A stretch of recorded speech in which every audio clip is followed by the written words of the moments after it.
Give me a second. There we go. Okay, we're going on the record on cause. I'm sorry, we're going on YouTube on cause number DC 1911481, Mingtel Inc. versus Comerica Bank. Council, make your appearances. Rebecca Vaughn. Go ahead, Bruce. Sorry. Go ahead. Rebecca Vaughn for plaintiff Mingtel Inc. Doing business as Aspen Innovation. Bruce Bowman and Kristen Burns on behalf of the defendant Comerica. Okay, let's proceed. Thank you. May it please the court, it's our motion for summary judgment, both traditional and no evidence. All right. And let me initially mention that an amended pleading was filed this week, maybe last week, after we filed it.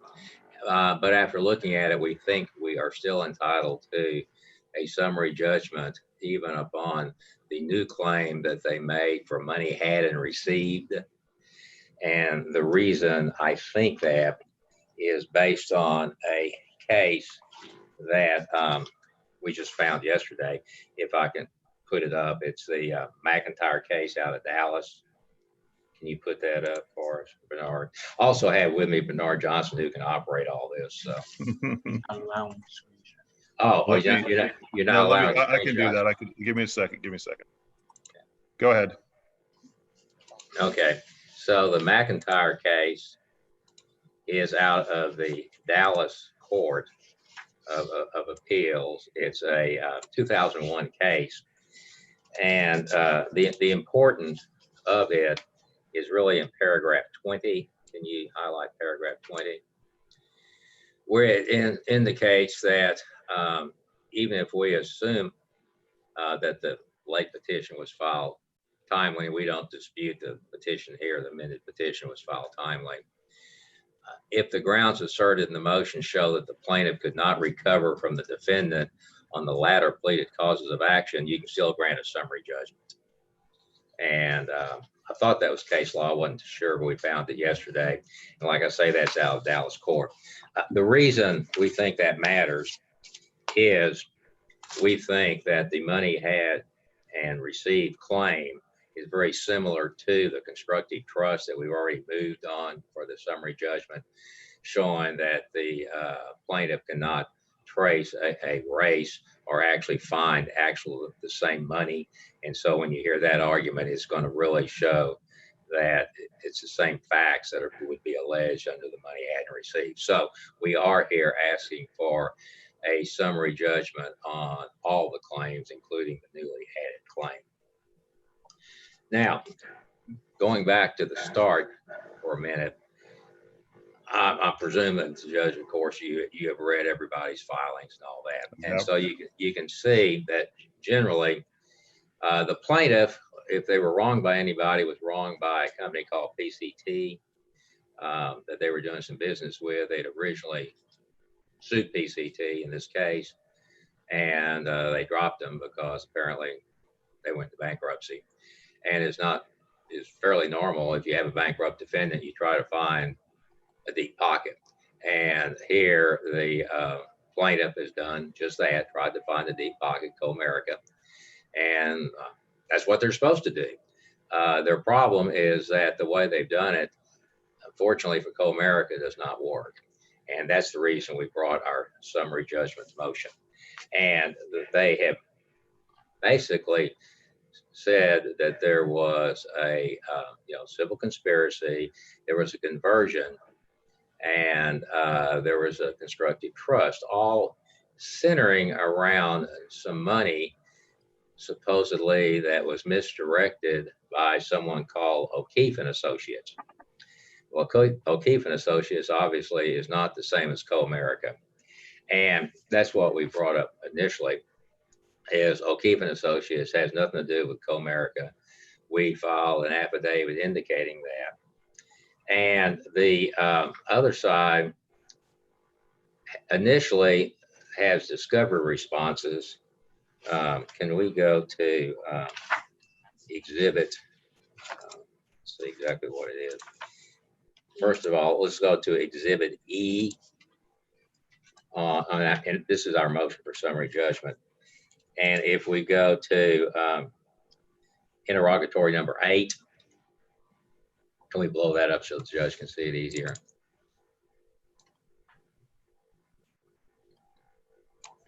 You'll see we ask, identify from whom Mingtel acquired knowledge that Co-America allegedly installed O'Keefe and Associates.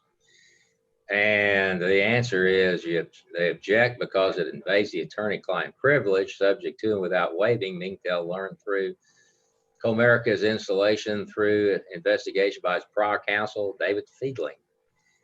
No facts, that's just what it says. And that's what they continue to say also in 9 and 10. Also, if we go back to Exhibit D to the motion for summary judgment, which is their request for, our request for documents. Request number 7, same type of information. We asked for the documents describing or referring to the alleged fact Co-America caused O'Keefe and Associates to act as a chief restructuring officer, and the response is, blow that up, plaintiff is not aware of any direct evidence affirming this relationship in his possession or control at this time. That continues to be the fact, Your Honor. They have filed twice an affidavit of Mr. Hugh, which I will focus on in a minute. First of all, for the judge's standpoint, can we pull up Exhibit A, which is our affidavit we attached from a bank representative, and go to Exhibit A1 from that. And you can see that what was attached is the actual hiring of O'Keefe and Associates by PC, it's a PCT LLC, not Co-America.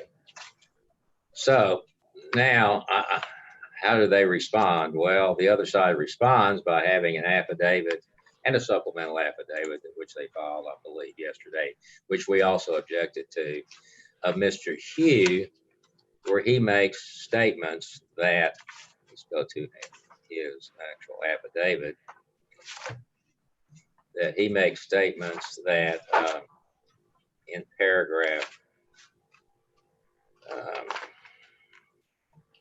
let's see, that under that actually what happened was that Co-America caused the O'Keefe to be hired, and also caused a misappropriation of this $204,000, which I'll address in a minute. We're getting into O'Keefe right now. So he says he has personal knowledge and that Co-America installed O'Keefe. The problem is he doesn't establish how he has personal knowledge. Again, keep in mind, Mr. Hugh is apparently the CEO of this plaintiff corporation, and has nothing to do with Co-America, nothing to do with O'Keefe. Yet he makes a statement in his affidavit that he has personal knowledge and that he was installed by Co-America. Now, how does he have knowledge to do that? And that is exactly what the cases says he cannot do. And we, of course, filed an objection to his statement. Let me see if I can find my objections. Okay, it's paragraph 3. And specifically, the Supreme Court and other courts have held. Let's go first of all to Supreme Court Curlin versus Arias, which is cited in our objection. Go to Hid Note 5. Nothing in the affidavit affirmatively shows how Castillo could possibly have personal knowledge about events in 1840s.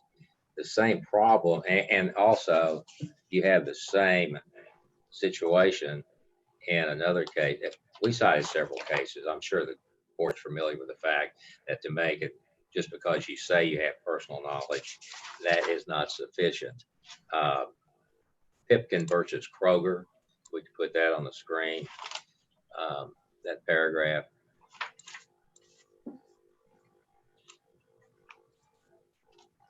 Again says the mere recitation of the affidavit is based on personal knowledge.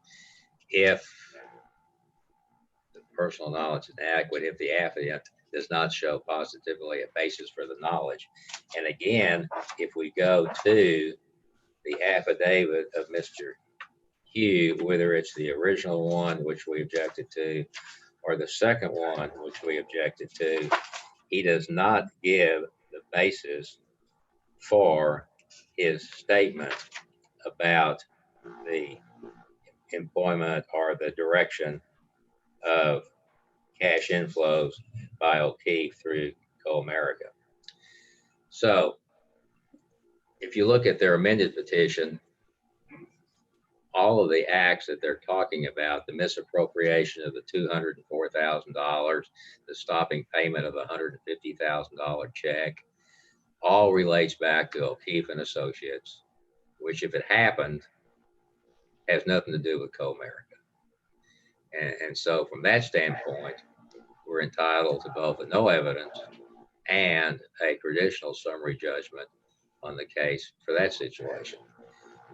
But now if we were to look at the actual bank statements, which we have also attached to our summary judgment,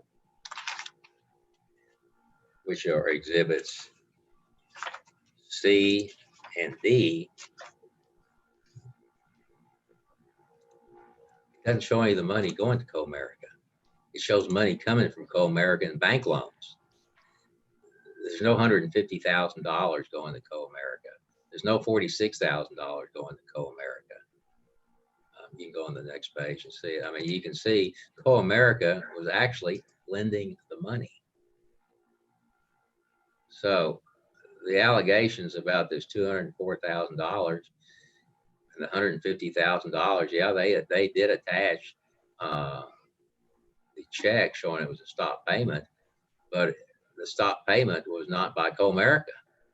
It's by PCT, which gets us back in the same position that if in fact the plaintiff has a claim, they have a claim against PCT who they've non-suited.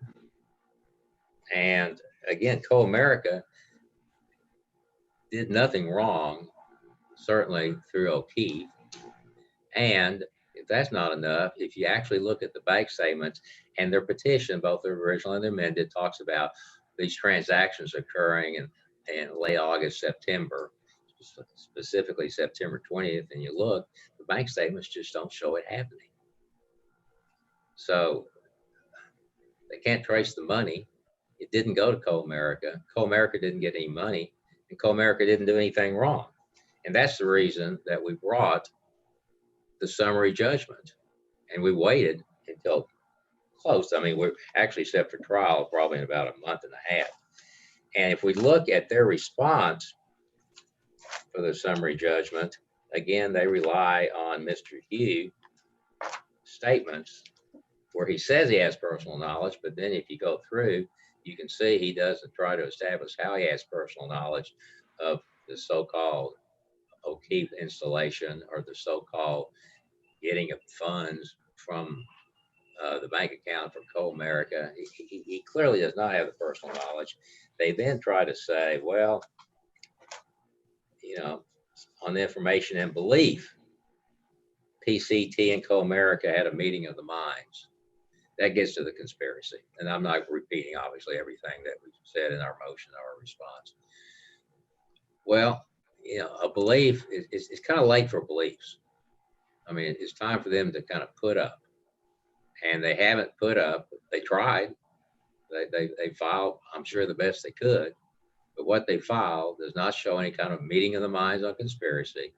Doesn't show any kind of conversion at all by Co-America. And a constructive trust, it doesn't show a constructive trust, doesn't even show a race. because they're saying, well, maybe this money went into a bank account and came out. That's where it doesn't matter from the standpoint that that we didn't specifically address the claim for money had and received, because they're talking about money's going into an account and they can't trace the actual money, that same amount of money from an account to Comerica. So that's the reason we think we're entitled to both a traditional summary judgment and a no evidence summary judgment. Okay, response? Your Honor, plaintiff's main argument in this case against defendant's motion for summary judgment is that it's simply too premature.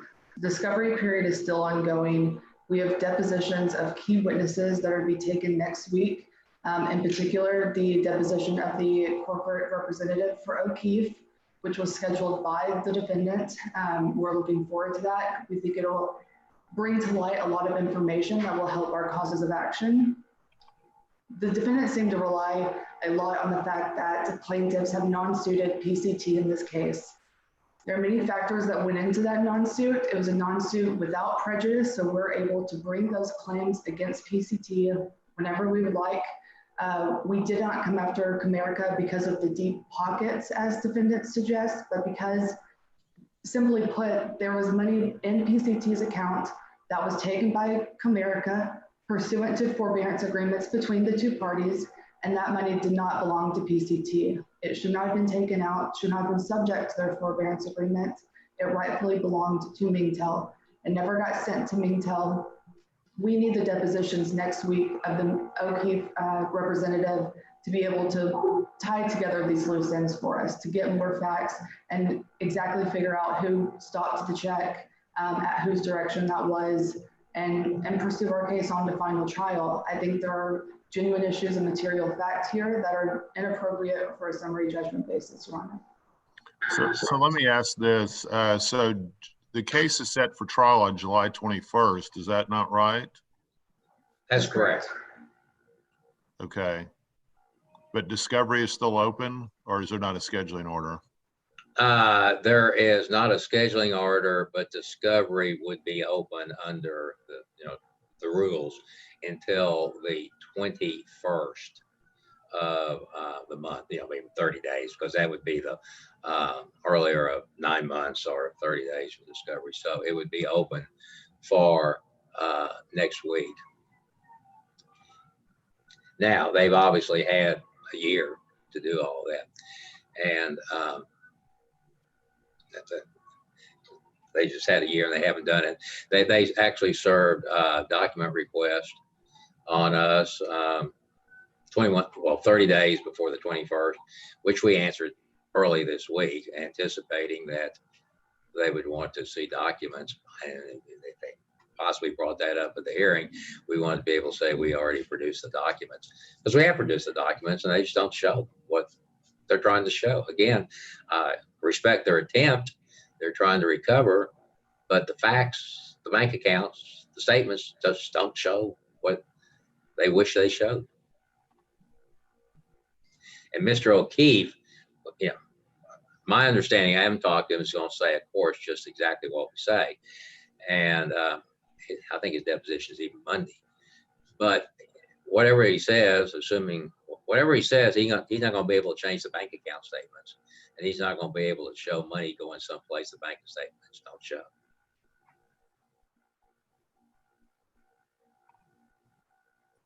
What exactly do you think would come out in these depositions that would be relevant to the summary judgment? Well, Your Honor, I cannot testify on behalf of Mr. O'Keefe or the corporate representative for O'Keefe, but we believe that there will be information that will come to light and that they will testify as to who was giving direction on the order of stopping the check, and whether that was in pursuance of a forbearance agreement with Comerica, which we believe it was.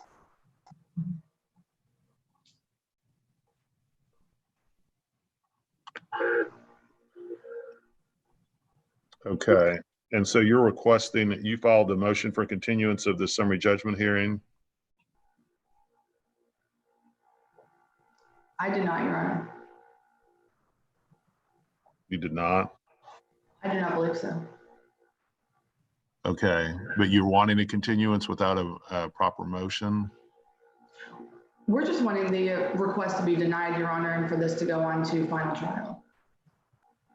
So you're not asked. I thought you said that you thought there would be new evidence that would come up in these depositions. Am I did I misunderstand you? I just meant, Your Honor, that we were still diligently pursuing discovery in this matter and that we were wanting to move forward with final trial.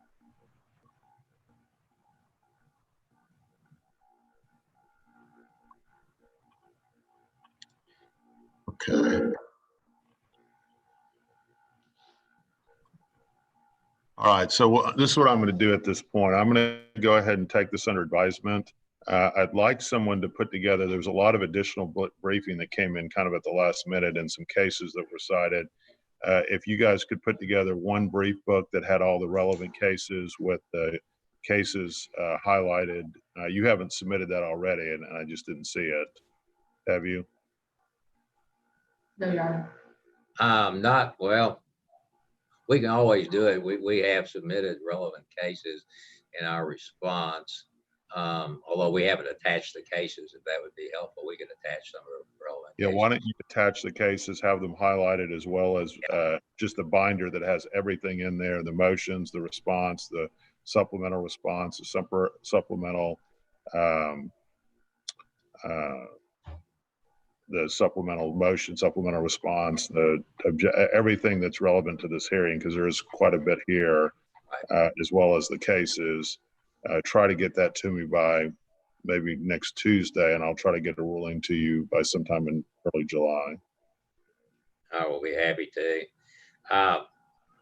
Also, since the deposition of O'Keefe is going forward on Monday, I will be happy to include, and I'm sure Becca will likewise, anything from that deposition that would pertain to the summary judgment motion.